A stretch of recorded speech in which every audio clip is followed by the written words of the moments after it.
Bramble was Pipkin's anchor, the one person he believed was immune to the growing sickness. So when he saw his friend staring into the palm of his hand, mesmerized, Pipkin's heart sank. In it lay a golden locket, a perfect, sterile imitation of Pipkin's own cherished object. It shone with a cold, demanding light. "Where did you get that?" Pipkin asked, his voice softer than he intended. Bramble started, quickly closing his hand. "I traded for it. What's it to you?" "What did you trade?" "My grandfather's whittling knives," Bramble said defensively. "They were just sitting in a box." Pipkin was stunned. Those knives were Bramble's history, a direct link to the gnome who had taught him his craft. "Bramble, those knives have the shared shine of every piece you ever carved together." "This has its own shine," Bramble retorted, opening his hand to gaze at the locket. "A better shine. A shine just for me." Pipkin recognized the source of the fascination. Bramble was a fine woodworker, solid and dependable. But he had never been a master craftsman like Pipkin, whose mending was legendary, or a master baker whose bread was celebrated. The golden locket didn't just offer beauty. It whispered a lie that Bramble was desperate to believe. "You are special. You are distinct. This proves it." From that day, a shadow fell over Bramble. He no longer showed up for his shift maintaining the mill's water wheel. When Pipkin confronted him, Bramble was evasive, his eyes constantly flicking down to the locket hidden in his tunic. Their easy friendship, once the most stable thing in Pipkin's life, was now a minefield of unspoken resentments. The Heartwood clock began to falter. Its steady heartbeat, the rhythm of their lives, became irregular. A thump-tock-tock, thump-tock. It was a subtle arrhythmia, but the effects were immediate. The water pump sputtered, delivering water in fits and starts. The great millstone ground unevenly, producing coarse, bitter flour. A low-level anxiety spread through the burrows like a damp chill. The village's heart was ailing. The elders blamed a shift in the roots or a change in the water table. Pipkin knew better. The clock was powered by the collective shared shine of the village. As that light dimmed, starved by the selfish hoarding of the gilded drain, the clock was losing its power. Driven by a terrible certainty, Pipkin made his way to the clock tower, his toolbox in hand. As he approached, he saw a figure lurking in the shadows at its base. It was Bramble. When he saw Pipkin, he startled, tucking the golden locket guiltily into his pocket before muttering an excuse about checking for rot and hurrying away. Pipkin's heart ached. This wasn't his friend. This was a shadow wearing his friend's face. He refused to believe Bramble would harm the village, harm the clock that was their very lifeblood. He couldn't. The blame lay entirely with the merchant, with the gilded man and his poisonous wares.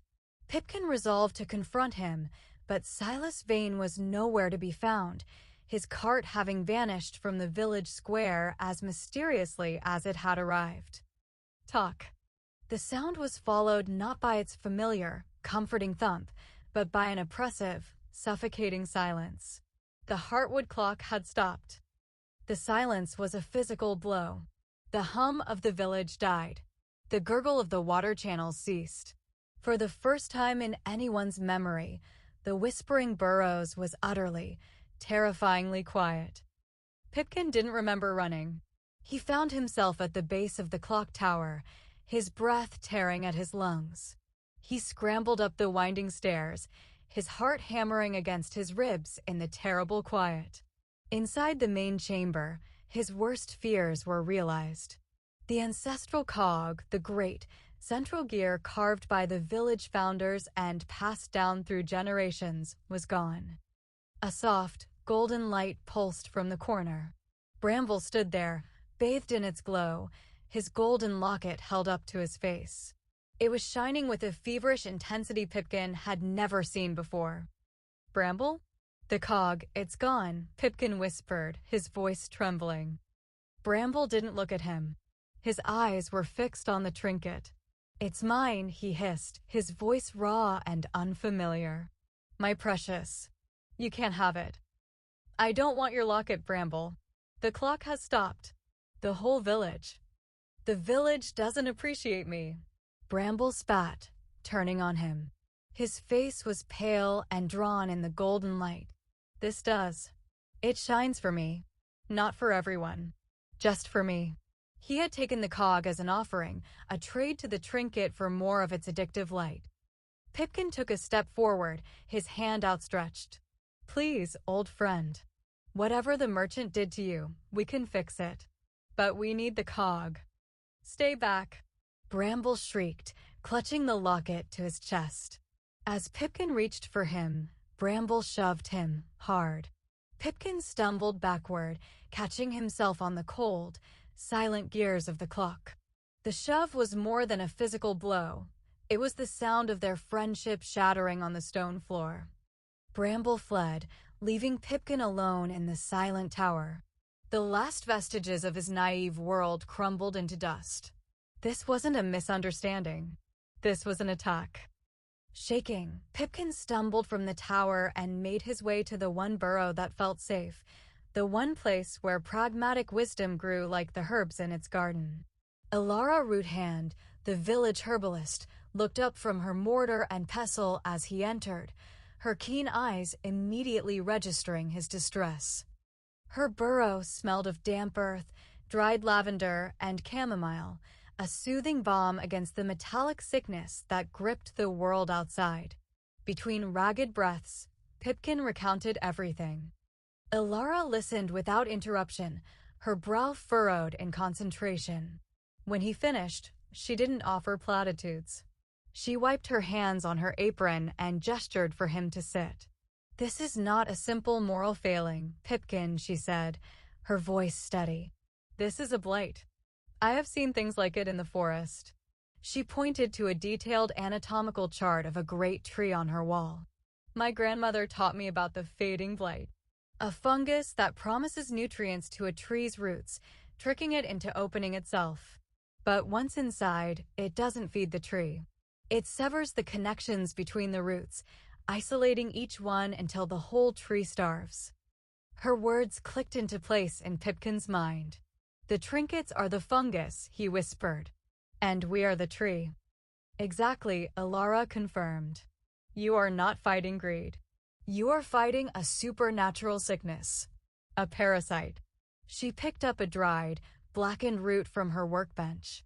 "When you hoard something, you cut it off from the world. It withers. But these trinkets, they thrive on it. They feed on the possessiveness.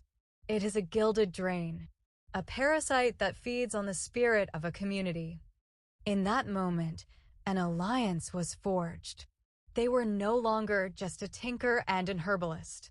They were defenders. Their first task was to understand the nature of the parasite they were fighting. Under the sliver of a new moon, when the burrows were cloaked in an anxious, unnatural darkness, Pipkin and Elara followed the faint tracks of Silas Vane's cart. They led to the edge of the village, stopping at the overlook where the great roots of the tree plunged into the earth. There was no cart. There was only Silas Vane, standing as still as a scarecrow. He held no lockbox. Instead, he produced a single object from a velvet bag. It was a golden orb, the size of a pumpkin, that pulsed with a sickening internal light. He held it aloft, and as he did, a low, dissonant hum filled the air. Pipkin and Elara, hidden in a thicket of ferns, watched in horror. From the direction of the whispering burrows, faint, shimmering threads of light began to drift through the air. They were the color of joy, of trust, of shared laughter, and easy companionship. Pipkin felt a pang of loss so profound it almost made him cry out as these ethereal strands were drawn from the homes of his friends and neighbors. They flowed toward the orb in Silas Vane's hands, sinking into its surface and causing its malevolent glow to intensify. The grinning heart, as they would later call it, was feeding. The crushing realization struck Pipkin like a physical blow. Silas Vane was not a merchant. He was a harvester. The trinkets were not his products. They were his plows, turning the fertile soil of their community to cultivate a crop of selfishness and misery. And now he was reaping his terrible harvest. As the last thread of light was absorbed, Silas Vane sighed, a sound of profound and ancient weariness. For a fleeting moment, the gilded grin on his face wavered, and Pipkin saw beneath it the face of a gnome, his features twisted in eternal agony. Then the mask snapped back into place. He was not just the harvester, he was the first victim. Despair was a cold, heavy stone in Pipkin's chest. They returned to Alara's burrow. The terrible image of the grinning heart burned into their minds. How could they fight this? The parasite's logic was a perfect, inescapable trap. Pipkin sat with Alara in her quiet burrow, the single candle on the table casting long, dancing shadows. Defeated, he fiddled with the simple brass locket in his pocket, its surface cool and familiar. He opened it, and the faint, warm glow pulsed, smelling of pine and shared effort. His head snapped up. "Alara," he said, his voice trembling with the spark of a desperate idea. The law of shared shine. He explained it to her again, not as a quaint village philosophy, but as a fundamental law of their magic. The memory is stronger because we all hold it. Its light is for everyone. It is the perfect opposite of the gilded drain. The plan, audacious and seemingly impossible, was born in that moment.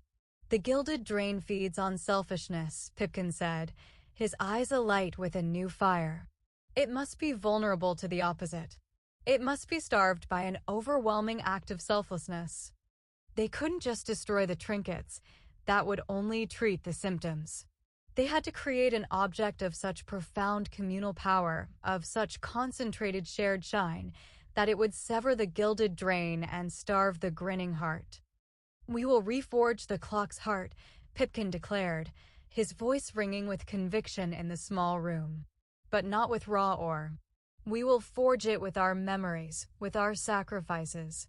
With every cherished object, we can convince our friends to give up. We will build a heart so full of community that the sickness cannot stand against it." The silent clock tower felt like a tomb. Pipkin and Alara stood at its base, having called what was left of their community to a meeting. They were met with hollow-eyed suspicion. Gnomes clutched their golden trinkets, their faces etched with paranoia. Hostile whispers followed Pipkin as he stepped onto the base of the clock. "Friends, neighbors," his voice faltered, then grew stronger.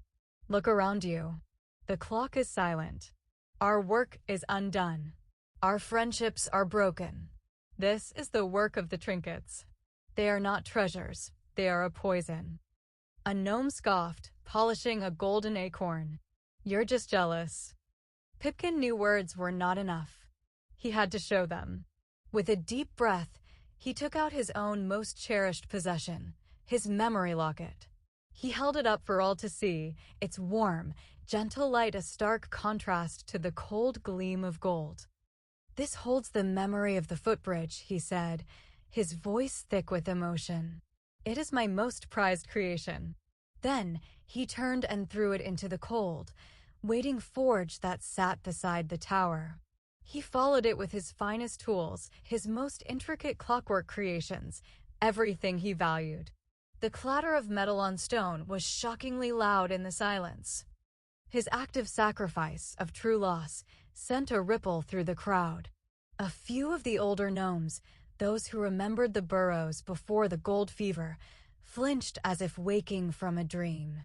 Alara stepped forward, her calm voice explaining the nature of the gilded drain, her pragmatic words lending weight to Pipkin's impassioned plea. For a long moment, no one moved. Then, slowly, hesitantly, old Elmsworth shuffled forward. With a trembling hand, he placed the small wooden bird Pipkin